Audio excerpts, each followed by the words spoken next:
How long does the Apple Watch Ultra last when you turn on low power mode? Last weekend, I found out.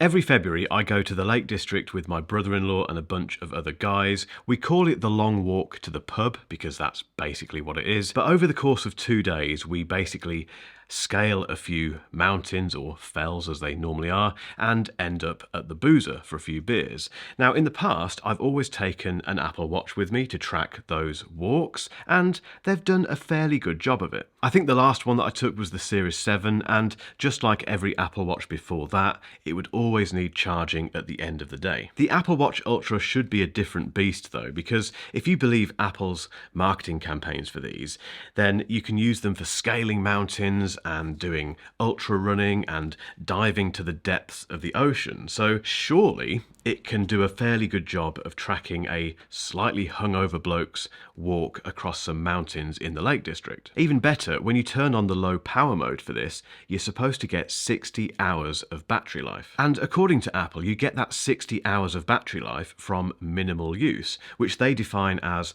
35 minutes of app usage, 15 hours of workouts, 600 time checks, and 15 hours of sleep tracking. Oh, and 3 minutes of talk time. My plan with this was to take it to the Lake District, turn on the low power mode on the first day when it has 100% battery, and then not turn it off for the 2 days of hiking and see how far it goes. This is what happened.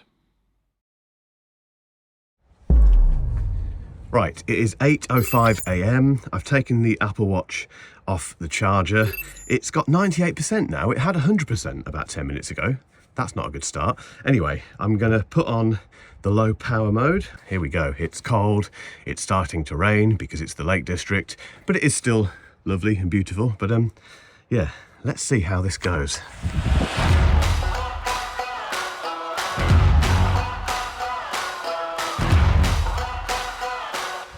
So it is now 25 past 10 and I have 95% battery. We're about to climb up these mountains here. Here we go.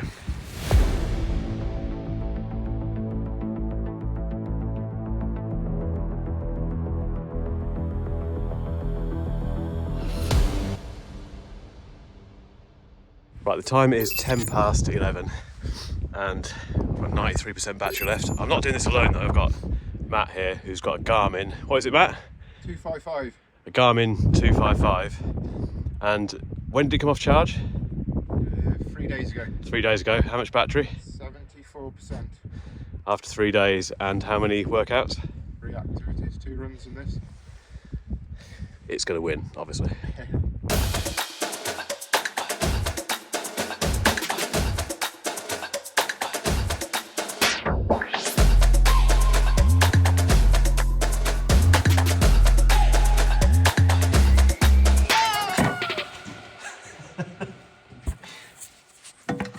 That wasn't supposed to happen. Okay, so it's 11:57 and everything's really steamed up. But yeah, 11:57 and 87% remaining. And the most annoying thing is the workout app stopped. This keeps happening. If you saw my video in the Peak District, I had the exact same problem where the workout stopped halfway around. It's happened again, so I've had to restart it. No idea what that is. And I keep hitting the action button with my coat, which is really, really annoying. Let's crack on. If you're wondering, we're in Buttermere and we're doing Fleetwith Pike and Haystacks, which is a big kind of horseshoe. I'm a bit out of breath. It's quite a steep climb in places, but a lovely walk. The weather is typically lakes.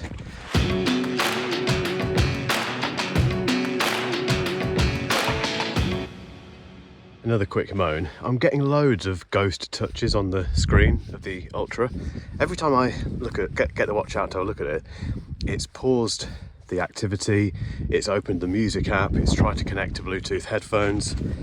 It's really annoying. I know you can lock the watch face by putting it into that underwater mode, but I don't want to keep doing that. It's the most annoying this watch has been for quite a while.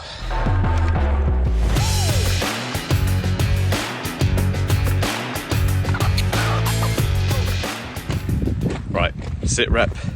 It is 1:48 and I have 78% battery, so it's still doing well.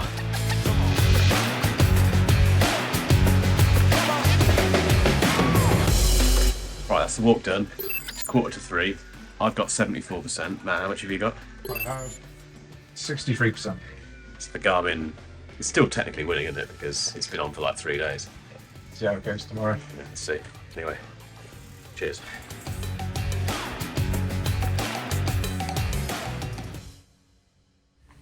Day one finished. It's 11:45 p.m. and the Apple Watch Ultra has 56% remaining, which means it's used up nearly half of its battery in low power mode in one day. That doesn't bode well, does it? I'm gonna wear this for sleep tracking and then wake up, do some more walking and hiking and stuff, and let's see how it performs. Anyway, I'll catch you tomorrow.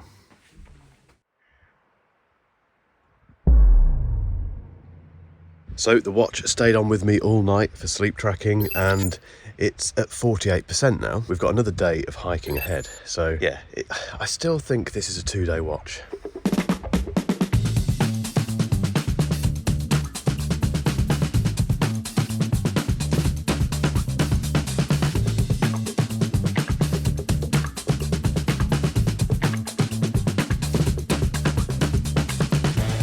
Right, it's 11:39, we've started the hike and we're at 43%.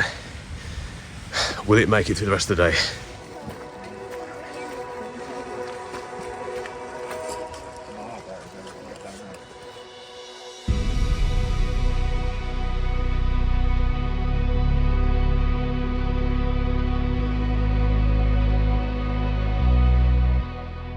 Right, it's 12:10. Battery is at 39%, so it hasn't lost too much really. And we've climbed 380 meters and done about 2.2k. So not very far, but very high. And Matt's Garmin is still absolutely smashing the Ultra. And we've only got, yeah, not a huge amount of battery left really. It's gonna make it to for the rest of today quite easily, I think.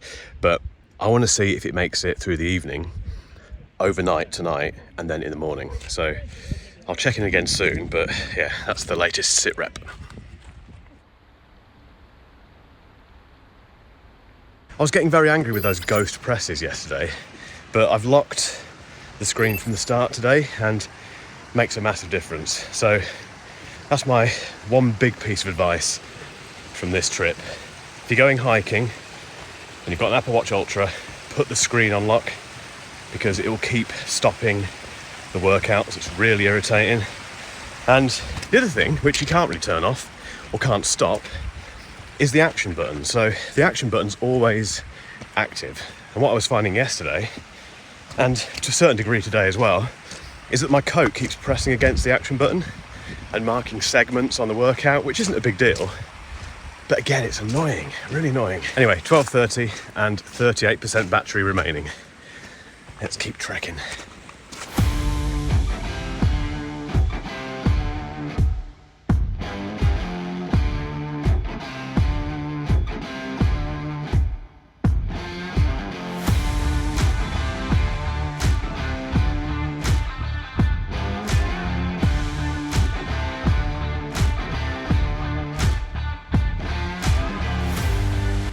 Right, that's the day done. It is 5:05 and there's 16% remaining on the Apple Watch Ultra. So it's basically finished for the day. Let's get back to me in the studio for the conclusion. So, what did you think to that? Let me know in the comments. I was a bit underwhelmed, to be honest, as you can probably tell. And if we think back to Apple's 60 hours of battery life quote from the low power mode, and the fact that that should include 15 hours of workout time, I only used the workout app for about a total of 8 hours. And beyond that, it did the sleep tracking, but I didn't do a huge number of time checks. I certainly didn't use any apps. I didn't really do anything else with the watch during that trip. And if you're wondering, Matt's Garmin Forerunner 255 had about 50% battery remaining at the end of that second day, so it was streets ahead of the Apple Watch Ultra. As I've said for the last 2 or 3 months, if you're looking for a proper adventurer watch, and you don't want to keep having to charge it every couple of nights, then the Apple Watch Ultra still doesn't fit the bill, even if you use the low power mode. The thing to bear in mind with this though is that battery tests are very difficult to undertake. There's so many different variables, mistakes that you can make as the tester, that they're never wholly accurate, and you might find that you get well beyond 2 days of hiking with your Apple Watch Ultra, or equally you might find that it runs out after a day and a half. But I think I've been wearing this long enough now to come to the conclusion again that it is a 2-day watch. And to see how this fared during another hike that I did last year in the Peak District, keep watching for a link to that video.